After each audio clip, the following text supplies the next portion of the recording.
We have seen over the last several years unprecedented rollbacks in protections for wetlands. And without these protections, wetlands are being drained, being filled at unprecedented rates.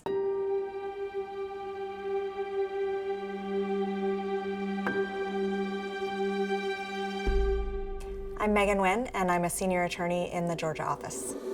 Wetlands are incredibly important for a number of reasons. One of them is flood protection. So wetlands essentially act like natural sponges. They can soak up floodwater, trap it, and slowly release it. They can actually hold about 1 million gallons of water per acre of wetlands. So as we're seeing more and more intense flooding events, this is more important than ever in the Southeast.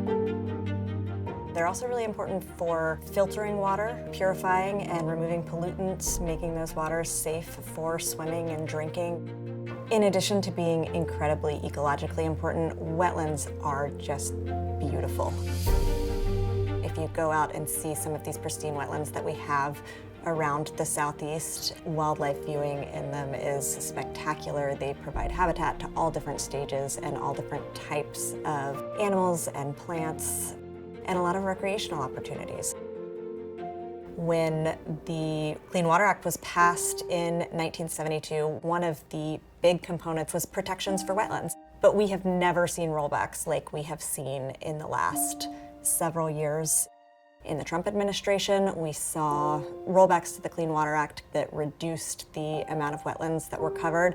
And we really saw this more than ever in last year's Supreme Court decision in Sackett versus the Environmental Protection Agency. Really, the Sackett decision reversed decades of precedent. Estimates are that more than half of the nation's wetlands lost protection essentially overnight with that decision. So now without those federal protections, we are having to rely on state protections. And unfortunately in the Southeast, a lot of our states do not have strong state wetlands protections. Here in Georgia, we don't have any state wetlands protections. And so maybe more than anywhere in the country, we are feeling those effects of the Sackett decision so acutely here in the Okefenokee. The Okefenokee Swamp is the largest blackwater swamp anywhere in North America, home to one of the largest national wildlife refuges in the eastern United States, and it is a candidate right now to become a UNESCO World Heritage Site. It's hard to describe without seeing it. It's breathtaking. We're here in the Okefenokee Swamp with Okefenokee Adventures. What you see behind me is these big open prairies that are very characteristic of the eastern side of the Okefenokee Swamp. And the Okefenokee is actually about half of these big open prairies and then half of the forested wetlands. The Okefenokee Swamp is one of the most biodiverse places in America. It's got more than 1,000 different species of plants and animals. Ecotourism brings in about 700,000 annual visits. It's culturally important as well. It was the ancestral homelands of the Muskogee Creek Nation, and it's really a unique and special place, and one of the only places left like it in the world. When we talk about blackwater swamps, they get their name from this tea-colored water, and the color of the water comes from the tannins in leaves and vegetations as they decay in the swamp's waters. So this is a cup of water that we just pulled out of the swamp, and you can see here it actually looks lighter in the cup, and that's because the peat at the bottom of the swamp doesn't reflect a lot of light, so it looks darker when it's actually in the swamp, but it is incredibly clean, incredibly pure water. One of the things our country has done well is we have protected and preserved these wild places. And what we're seeing more and more of is threats outside the boundaries that can really impact and harm these public lands. Well, a major debate tonight over the creation of a new mine. We're talking about Southeast Georgia, where there's environmental impact concerns over a titanium deposit. Twin Pines Minerals is a small Alabama-based LLC. They have a permit to mine for titanium dioxide right at the doorstep of the Okefenokee Swamp. Titanium dioxide's primary purpose is as a whitener. It whitens things like paint and plastic and toothpaste. So this is not a critical mineral, and more importantly, it's a very common mineral. Right now, Twin Pines is seeking to mine the first several hundred acres, but eventually they want to expand the mine to about 8,000 acres on Trail Ridge. Back over my left shoulder, it may just look like a little green line, but that is a line of pine trees back there. That's actually Trail Ridge. And when you get to Trail Ridge, we transition out of this depressional wetland ecosystem in the Okefenokee into a longleaf pine ecosystem. And we see some of those longleaf pine species like the red cockaded woodpecker and the eastern indigo snake and the gopher tortoise. And even though that is outside the boundaries of the refuge, it essentially acts as a dam, keeping those swamp's waters contained and preventing them from flowing eastward. Because of the hydrology of the swamp, even small changes in water levels can have really big impacts on the ecology of the swamp and the biodiversity here in the swamp.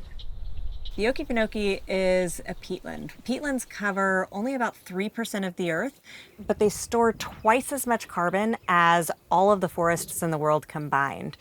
So what you see behind me here is peat that has risen to the surface. As that grows, you very quickly start to see plants, bushes, shrubs, sometimes even trees taking root. You can kind of feel the shift as you step on these islands. And that's actually one of the ways that the Okefenokee got its name. Okefenokee is a Creek word for land of the trembling earth. Peatlands are really important to climate change and to carbon storage. But the thing about peat is it's incredibly flammable. It's essentially a precursor to coal. It also creates fires that are very hard to put out. The West Mims fire in the Okefenokee Swamp continues to burn, now reaching more than 133,000 acres. Even when we talk about small changes in the water level of the swamp, those small changes expose a lot of peat over those 700 square miles. Coupling that with a mining proposal that is going to further increase likelihood of drought in the swamp just multiplies these risks exponentially.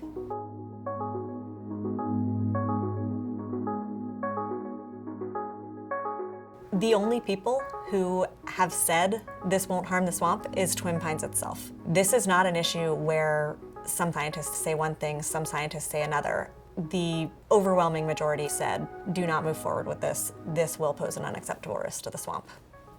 Twin Pines Minerals has never done this type of mining operation before, but what we do know about Twin Pines is that its leadership has been involved in biomass facilities in North Carolina and Georgia, and there is a long list of environmental violations. And what we've seen is that Twin Pines leadership really views environmental fines as a cost of doing business. We have been working on every possible front to protect the Okefenokee and to stop this mine. We have been working in the courts with all three branches of government, with federal and state agencies, state legislators, to create more long-term protections for Trail Ridge. Part of that has been playing an important role in establishing the Okefenokee Protection Alliance.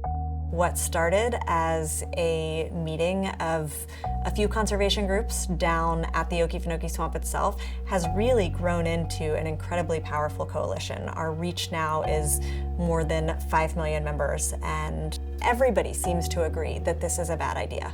The Atlanta Journal-Constitution ran an editorial and they said, we are in a time where people are fiercely divided about just about everything except this. It is just mind-blowing that we would put a place like the Okefenokee Swamp, like you see here, at risk for the profits of a mining operation on Trail Ridge. If we're not able to stop this mine, it won't be the last. There are other mining companies waiting in the wings, watching to see what happens with this process and trying to take advantage of this lack of Clean Water Act protections. The other thing is, this is just one example of something that's playing out around the Southeast. And so we are working across the region to strengthen wetlands protections and to make sure that we are enforcing what wetlands protections are still left. Now more than ever, in the wake of things like the Sackett decision, it's important that we are focusing on really preserving these special places that we have left and preserving wetlands throughout the Southeast and around the country. I think we are incredibly lucky that in 1937, the federal government had the foresight to protect this place. I think it is our obligation to continue those protections and to preserve places like this for future generations. And I feel that particularly acutely as a mom to 2 young kids who really wants my kids to be able to experience the Okefenokee and places like this in the same way that I did and that generations before us did.